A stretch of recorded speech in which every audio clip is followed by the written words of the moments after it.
ଆଚ୍ଛା, ସ୍ୱାଗତ କରୁଛି ଆଜିର ଏହି ଖାସ୍ ବିଶ୍ଳେଷଣକୁ। ଆଜି ଆମେ ସିଧାସଳଖ ମହାଭାରତର ଗୋଟିଏ ବହୁତ ରୋଚକ ଆଉ ଡ୍ରାମାଟିକ୍ ମୁହୂର୍ତ୍ତ ଭିତରକୁ ଯିବା। ଏମିତି ଗୋଟେ ଘଟଣା ଯୋଉଠି ନିରପେକ୍ଷ କର୍ତ୍ତବ୍ୟ ଆଉ ଅନ୍ଧ ପାରିବାରିକ ମୋହ ଭିତରେ ଜବରଦସ୍ତ ଟକ୍କର ଦେଖିବାକୁ ମିଳିଛି। ତେବେ ଡେରି ନକରି ଆସନ୍ତୁ ଏହି ମହାକାବ୍ୟର ଗୋଟେ ଜଟିଳ ପରିସ୍ଥିତିକୁ ଖୁବ୍ ସହଜରେ ବୁଝିବା। ପ୍ରଥମ ବିଷୟବସ୍ତୁ ହେଉଛି ହସ୍ତିନାପୁରରେ ବିପଦ। ଦେଖନ୍ତୁ, ପାଣ୍ଡୁଙ୍କ ଅକାଳ ବିୟୋଗ ପରେ ମାତା କୁନ୍ତୀ ବହୁତ ଆଶା ନେଇ ନିଜର 5 ପୁଅଙ୍କୁ ଧରି ହସ୍ତିନାପୁରକୁ ଫେରିଆସିଥିଲେ। ସେ ଭାବିଥିଲେ ନିଜ ପରିବାର ଭିତରେ ପିଲାମାନେ ନିରାପଦରେ ରହିବେ। କିନ୍ତୁ ପ୍ରକୃତରେ ଘଟଣାଟା ସମ୍ପୂର୍ଣ୍ଣ ଅଲଗା ଥିଲା।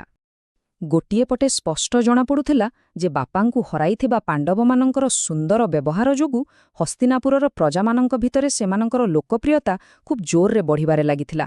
ଲୋକେ ସେମାନଙ୍କୁ ପ୍ରବଳ ଭଲ ପାଉଥିଲେ। କିନ୍ତୁ ଅନ୍ୟପଟେ ଏହି ଲୋକପ୍ରିୟତାକୁ ଆଦୌ ସହିପାରୁନଥିଲେ ଦୁର୍ଯ୍ୟୋଧନ ଆଉ ତାଙ୍କ ମାମୁଁ ଶକୁନି। ସେମାନେ ଲଗାତାର ପାଣ୍ଡବମାନଙ୍କୁ ମାରିଦେବା ପାଇଁ ଗୋଟିଏ ପରେ ଗୋଟିଏ ଭୟଙ୍କର ଷଡ଼ଯନ୍ତ୍ର ରଚି ଚାଲିଥିଲେ।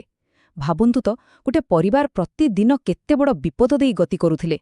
ଏବେ ଆସନ୍ତୁ ଦେଖିବା ପରବର୍ତ୍ତୀ ବିଭାଗ, କୁନ୍ତୀଙ୍କ କଠିନ ନିଷ୍ପତ୍ତି। ଲଗାତାର ଚାଲିଥିବା ଏହି ଷଡ଼ଯନ୍ତ୍ର ଗୋଟେ ମାର ମନ ଉପରେ କି ପ୍ରଭାବ ପକାଉଥିଲା ସେଟା ବୁଝିବା ନିହାତି ଦରକାର।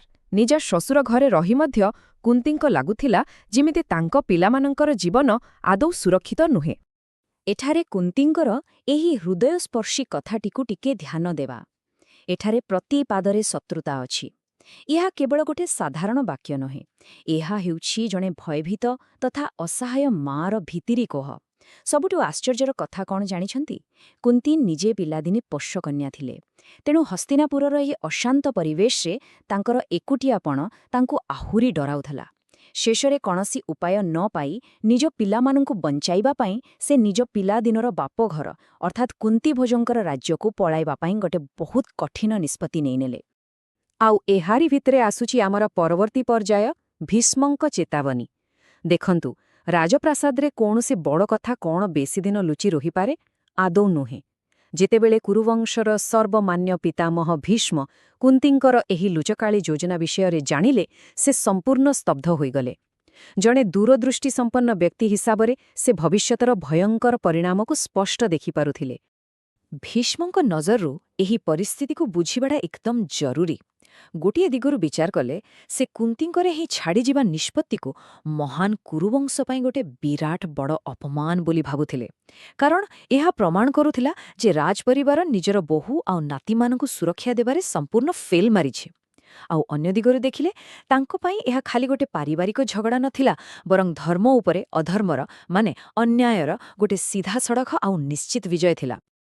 ଠିକ୍ ଏତିକିବେଳେ ଏହି ଅଧର୍ମକୁ ଅଟକାଇବା ପାଇଁ ଭୀଷ୍ମ ସିଧାସଳଖ ମହାରାଜ ଧୃତରାଷ୍ଟ୍ରଙ୍କ ପାଖକୁ ଗଲେ ଆଉ ଖୁବ୍ ଗମ୍ଭୀର ସ୍ୱରରେ ଏହି କଠୋର କଥାଟି ଶୁଣାଇଲେ। ସେ କହିଲେ, ହେ ଧୃତରାଷ୍ଟ୍ର, ଜଣେ ବିଧବା ବୋହୂ ଏବଂ 5ଟି ପିତୃହୀନ ପିଲା ଯଦି ନ୍ୟାୟ ନ ପାଇ ନିଜର ବାପଘରକୁ ଚାଲିଯାଆନ୍ତି, ତେବେ ଇତିହାସ ତୁମକୁ କେବେ ବି କ୍ଷମା କରିବ ନାହିଁ। ଏହି କଥାର ଓଜନକୁ ଟିକେ ଅନୁଭବ କରନ୍ତୁ। ଏହା କୌଣସି ସାଧାରଣ ପରାମର୍ଶ ନଥିଲା ଆଜ୍ଞା। ଏହା ଥିଲା ଇତିହାସର କାଠଗଡ଼ାରେ ଛିଡ଼ା କରାଇ ଜଣେ ଦୃଷ୍ଟିହୀନ ରାଜାଙ୍କୁ ତାଙ୍କର ରାଜକୀୟ କର୍ତ୍ତବ୍ୟ ମନେ ପକାଇ ଦେବାର ଏକ ଅତି ଶକ୍ତିଶାଳୀ ଚେତାବନୀ। ପରବର୍ତ୍ତୀ ପ୍ରସଙ୍ଗ ହେଉଛି ନ୍ୟାୟର 3ଟି ସ୍ତମ୍ଭ। ବର୍ତ୍ତମାନ ଏଠି ଗୋଟେ ଖାସ୍ କଥା ହେଲା, ଭୀଷ୍ମ ଖାଲି ଭାବପ୍ରବଣ ହୋଇ ନିଜ କଥା ରଖିନଥିଲେ। ସେ ନିଜ ଯୁକ୍ତିକୁ ଏକ ଦୃଢ଼, ଦାର୍ଶନିକ ଏବଂ ଆଇନଗତ ଭିତ୍ତିଭୂମି ଉପରେ ରଖିଥିଲେ। ଏଥିରୁ ଆମେ ଏହି ପୂରା ଘଟଣାର ମୂଳତତ୍ତ୍ୱକୁ ଆହୁରି ସହଜରେ ବୁଝିପାରିବା। ଭୀଷ୍ମ ଧୃତରାଷ୍ଟ୍ରଙ୍କୁ ବୌଦ୍ଧିକ ଆଉ ନୈତିକ ସ୍ତରରେ ଘେରିବା ପାଇଁ ଏହି 3ଟି ନିର୍ଦ୍ଦିଷ୍ଟ ପଏଣ୍ଟ ବା ସ୍ତମ୍ଭ ବ୍ୟବହାର କରିଥିଲେ। ପ୍ରଥମଟି ହେଲା ନ୍ୟାୟର ମର୍ଯ୍ୟାଦା, ଦ୍ୱିତୀୟଟି ପକ୍ଷପାତିତା ତ୍ୟାଗ ଆଉ ତୃତୀୟଟି ହେଲା କୁନ୍ତୀଙ୍କ ସମ୍ମାନ। ତେବେ ଆସନ୍ତୁ ବର୍ତ୍ତମାନ ଗୋଟିଏ ପାଇଁ ଗୋଟିଏ ଏହି 3ଟି ଯାକ ସ୍ତମ୍ଭକୁ ଟିକେ ଭଲ ଭାବେ ତର୍ଜମା କରିବା। ଆସନ୍ତୁ ପ୍ରଥମ ସ୍ତମ୍ଭ ଉପରେ ନଜର ପକାଇବା, ଅର୍ଥାତ୍ ନ୍ୟାୟର ମର୍ଯ୍ୟାଦା। ଦେଖନ୍ତୁ, ଏକଥା ପୁରା ସ୍ପଷ୍ଟ ଯେ ପାଣ୍ଡବମାନଙ୍କର ସୁରକ୍ଷା କାହାର ଦୟା ବା ଅନୁକମ୍ପା ଉପରେ ନିର୍ଭର କରେ ନାହିଁ। ସେମାନେ ମହାରାଜ ପାଣ୍ଡୁଙ୍କର ସନ୍ତାନ ଆଉ ହସ୍ତିନାପୁର ରାଜ୍ୟର ସମାନ ଅଧିକାରୀ। ତେଣୁ ସେମାନଙ୍କର ନ୍ୟାୟପୂର୍ଣ୍ଣ ଅଧିକାରକୁ ରକ୍ଷା କରିବା ହେଉଛି ରାଜ୍ୟର ଆଇନ, ଆଉ ଜଣେ ରାଜା ହିସାବରେ ଧୃତରାଷ୍ଟ୍ରଙ୍କର ଏକଦମ ପ୍ରଥମ କର୍ତ୍ତବ୍ୟ। ଭୀଷ୍ମଙ୍କ ମତରେ ଏମିତି ଏକ ମୌଳିକ ଅଧିକାରରୁ କାହାକୁ ବଞ୍ଚିତ କରିବା ସବୁଠାରୁ ବଡ଼ ଅପରାଧ। ବର୍ତ୍ତମାନ ଯିବା ଦ୍ୱିତୀୟ ସ୍ତମ୍ଭକୁ, ପକ୍ଷପାତିତା ତ୍ୟାଗ।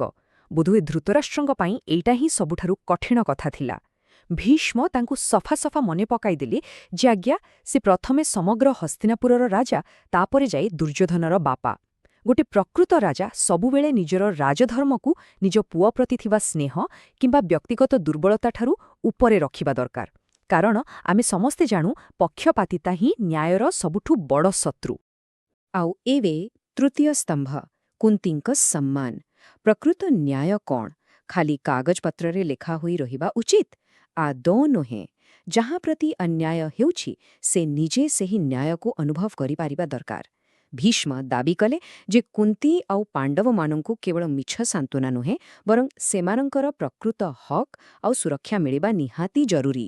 ଏମିତି ଗୋଟେ ବାତାବରଣ ସୃଷ୍ଟି ହେବା ଦରକାର ଯେମିତି ସେମାନଙ୍କ ମନରୁ ମୃତ୍ୟୁ ଭୟ ପୂରାପୂରି ଦୂର ହୋଇଯିବ ଆଉ ସେମାନେ ମୁଣ୍ଡ ଟେକି ସମ୍ମାନର ସହ ବଞ୍ଚିପାରିବେ। ଶେଷ ବିଭାଗ ହେଉଛି ଅନ୍ତିମ ଶିକ୍ଷା। ତେବେ ମୂଳ କଥାଟି ହେଲା, ଭୀଷ୍ମଙ୍କର ଏହି କଡ଼ା ତଥା ଯୁକ୍ତିଯୁକ୍ତ ବାଣୀ ଧୃତରାଷ୍ଟ୍ରଙ୍କ ଭଳି ଜଣେ ଦ୍ୱନ୍ଦ୍ୱରେ ଥିବା ରାଜାଙ୍କ ଉପରେ କେମିତି ଗଭୀର ପ୍ରଭାବ ପକାଇଥିଲା। ଏହି ଐତିହାସିକ ଘଟଣାରୁ ଆମକୁ ଯେଉଁ ନିଷ୍କର୍ଷ ମିଳୁଛି, ତାହା ଶହ ଶହ ବର୍ଷ ପରେ ଆଜି ବି ଆମ ପାଇଁ କେତେ ପ୍ରାସଙ୍ଗିକ ତାହା ଜାଣିବା। ଏହି ପୂରା ବିଶ୍ଳେଷଣର ଗୋଟିଏ ମୁଖ୍ୟ ଶବ୍ଦ ହେଉଛି ରାଜଧର୍ମ। ଏହାର ଅର୍ଥ ହେଉଛି ନିଜର ସମସ୍ତ ପ୍ରଜାଙ୍କ ପ୍ରତି ଜଣେ ନେତା ବା ରାଜାଙ୍କର ସମ୍ପୂର୍ଣ୍ଣ ନିରପେକ୍ଷ ଏବଂ ସମାନ କର୍ତ୍ତବ୍ୟ। ଏହି ପୂରା ପାରିବାରିକ ସଙ୍କଟ ବେଳେ ଭୀଷ୍ମ ଏ ରାଜଧର୍ମର ପ୍ରତୀକ ସାଜି ନିଜର ନିରପେକ୍ଷତାକୁ ବଜାୟ ରଖିଥିଲେ। ସେ କେବେବି ନିଜ ବ୍ୟକ୍ତିଗତ ସମ୍ପର୍କକୁ କର୍ତ୍ତବ୍ୟ ଉପରେ ସ୍ଥାନ ଦେଇନଥିଲେ।